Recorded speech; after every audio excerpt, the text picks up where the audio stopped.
আসসালামু আলাইকুম, সবাইকে স্বাগত জানাচ্ছি দ্য ভিউজে। আপনাদের সাথে আছি আমি সাদিয়া মুগ্ধ।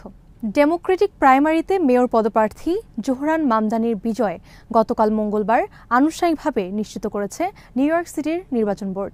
এর ফলে আসছে নভেম্বরের মেয়র নির্বাচনে দলীয় প্রার্থী হিসেবে তার মনোনয়ন চূড়ান্ত হলো।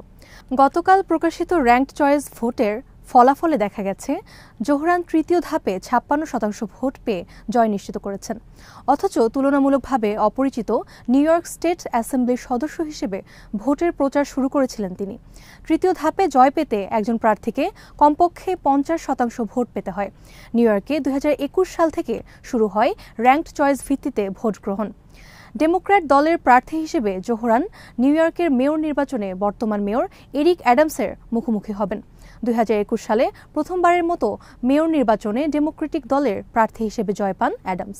তবে এবার তিনি স্বতন্ত্র প্রার্থী হিসেবে লড়বেন। দুর্নীতির অভিযোগে তার বিরুদ্ধে মামলায় অভিযোগপত্র দেওয়া হলেও পরে বিচার বিভাগ খারিজ করে দেন। এরপরেই দল থেকে সরে দাঁড়িয়ে স্বতন্ত্র প্রার্থী হওয়ার সিদ্ধান্ত নেন তিনি।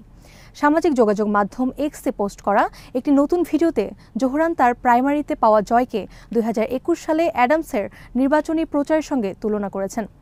মামদানি বলেন, আমরা সবসময় ভেবেছি আমাদের বিজয় আসবে র্যাঙ্ক চয়েস ভোটের একাধিক ধাপের পর।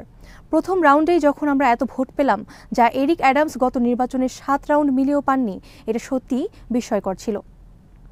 ভারতীয় বংশোদ্ভূত 33 বছর বয়সী মামদানি একজন মুসলিম, জন্ম উগান্ডায়। তিনি নিজেকে গণতন্ত্রপন্থী সমাজতান্ত্রিক হিসেবে পরিচয় দেন। প্রাইমারিতে মধ্যপন্থী অভিজ্ঞ রাজনীতিক অ্যান্ড্রু কুমোকে হারিয়েছেন তিনি। জোহরানের জয় ডেমোক্র্যাটদের মধ্যে অস্বস্তির সৃষ্টি করেছে। তাদের উদ্বেগের কারণ, নিজের রাজনৈতিক মতাদর্শের কারণে মামদানি রিপাবলিকানদের আক্রমণের সহজ লক্ষ্যবস্তুতে পরিণত হতে পারেন। নতুন ভিডিওতে জোহরান বলেন, তার লক্ষ্য মানুষের সমর্থন রিপাবলিকান দল থেকে আবার ডেমোক্রেটিক দলের দিকে ফিরিয়ে আনা। উল্লেখ্য, জোহরান নিউ ইয়র্ক সিটির এমন কয়েকটি এলাকায় জয়ী হয়েছেন যেখানকার বাসিন্দারা গত বছর প্রেসিডেন্ট নির্বাচনে রিপাবলিকান প্রার্থী ডোনাল্ড ট্রাম্পকে ভোট দিয়েছিলেন। নির্বাচন বোর্ড থেকে জোহরানকে জয় নিশ্চিত করার পর ট্রাম্পকে জিজ্ঞাসা করা হয়েছিল, যদি মামদানি চূড়ান্ত নির্বাচনে জেতেন ও মেয়র হিসেবে নিউ ইয়র্ক সিটিতে অভিবাসীদের গ্রেপ্তারে বাধা দেওয়ার চেষ্টা করেন, তখন তিনি কিভাবে তা সামলাবেন। জবাবে ট্রাম্প বলেন, তাহলে তো তাকে আমাদের গ্রেপ্তার করতেই হবে। দেখুন, আমাদের দেশে কমিউনিস্টের কোনো দরকার নেই।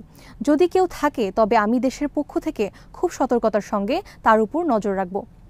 জোহরান এর আগে বলেছিলেন, অধিবাসীদের বিরুদ্ধে অভিযানগুলো লোকজনকে ভীত করে তুলেছে এবং যেসব এজেন্ট এসব অভিযান পরিচালনা করেছেন তারা আইন মেনে চলার কোনো আগ্রহই দেখান না।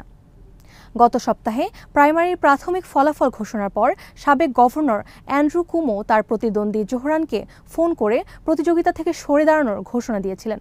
চূড়ান্ত গণনায় কুমো 44% ভোট পেয়েছেন। দলীয় প্রাইমারিতে হেরে গেলেও স্বতন্ত্র প্রার্থী হিসেবে নির্বাচনে অংশ নিতে পারেন কুমো।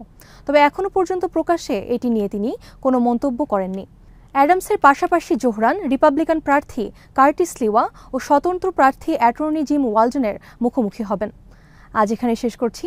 সবাই ভালো থাকুন, সুস্থ থাকুন আর নিরাপদে থাকুন। আল্লাহ হাফেজ।